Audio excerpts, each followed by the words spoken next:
Good morning, children. So, let us start with the next lesson, that is programming with C, input and output. So, last class you have got an idea regarding that is introduction to C, how to write the program by using keywords, by using functions, by using all the data types here. And I have explained regarding one program, that is area, that is program to find the area of square. So apart from that, this lesson mainly focuses on input and output functions. So as you know already, I have explained that particular program, you'll be getting an idea what is input and output functions.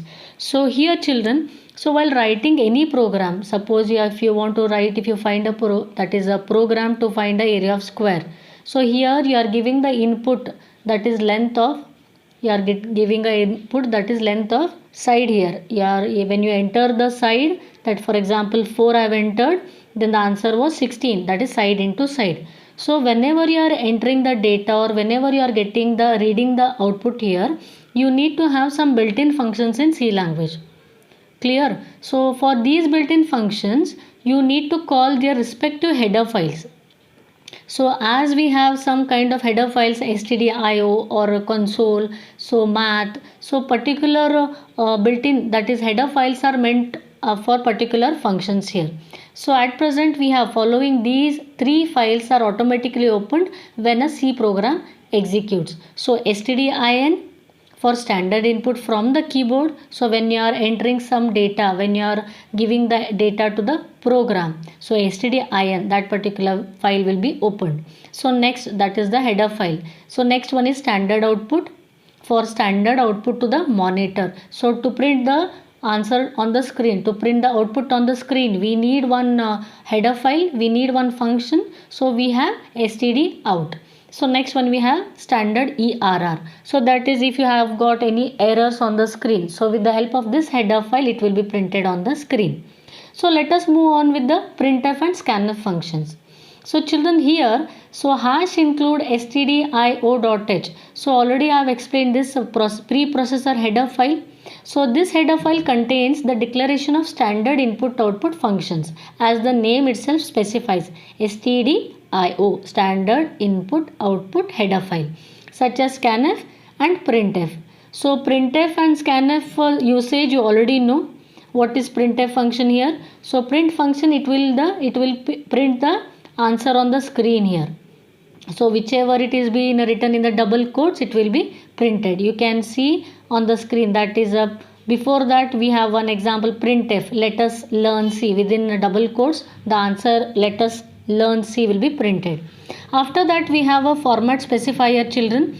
So you might have seen %d, %f, %ld, %c. So these all are format specifiers are the special character sequences that are prefixed with percentage character. So here what it does, when you are declaring some variables, for example int side comma area. So side is integer and area is also integer. And when you are passing the arguments, when you are passing the values to the monitor, to the computer, to the program, it will be in the integer data type. So I have taken in scanf, that is %d and side. You might have seen in the last class. So this is what, these are the format specifier.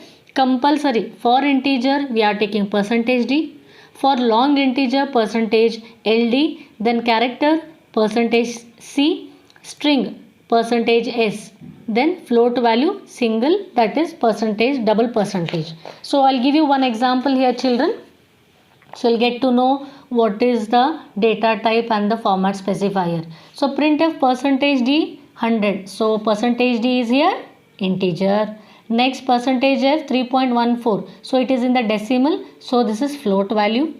Next one we have %c and z. So you can see it is enclosed within single quotes, that is a character. Then %s, then C language. So this is a string, the collection of, it is a collection of alphabets. So this is a string here. So %d, %f.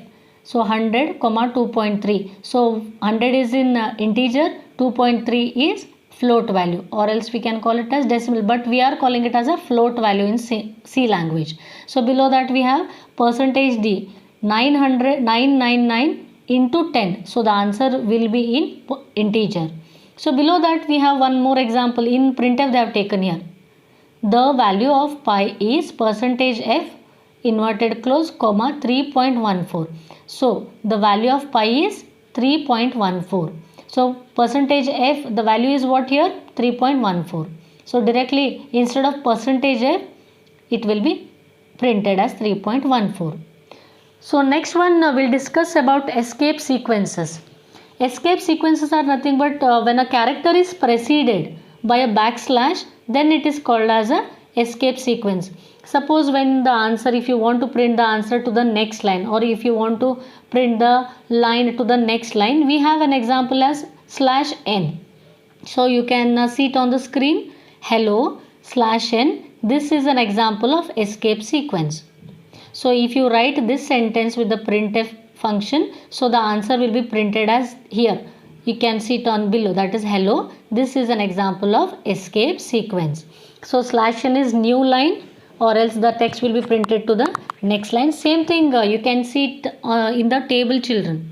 /t, that is insert tab, /b backspace, /n, that is new line again, /r, that is carriage written, /f, that is form feed, /one single quote, then / double quotes, then double slash, that is a backslash character.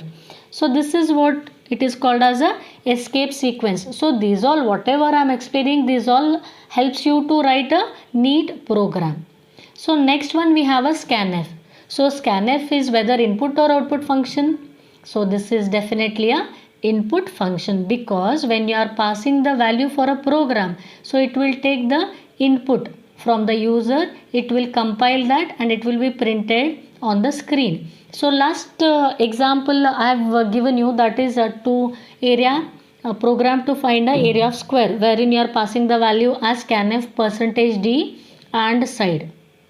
So in that %d is integer and side is a variable. So here on the screen you can see scanf %d and num. So %d is integer and num is a variable, and you are saving the value, that is and is a memory allocation. So here it will save that value. So here more than one, also multiple inputs also you can give. So below you can see it here children, scanf. In that, within inverted comma you are writing %d, %f, %d, comma, and x and y and z, and it will be separated by comma. So that means 3 arguments are passed, or 3 variables are passed, or 3 values are passed here, wherein first one is integer, second one is float, third one is integer. So let us take one example. So here the example is hash include stdio.h, then conio.h, same thing, both are header files here. Below we have a function, then within flower brackets it is that is a piece of code, it is written int a comma b, so that is integer, float c, that is decimal. So printf function, enter 2 integers and 1 float value. Scanf, in one line multiple inputs are given here, %d, %d, %f. So and a, and b, and c. Below that the 2 integer values are %d and %d, and that is comma a, comma b. Per printf, you can see it here children, /n, the float value is %f, comma c. Get ch, then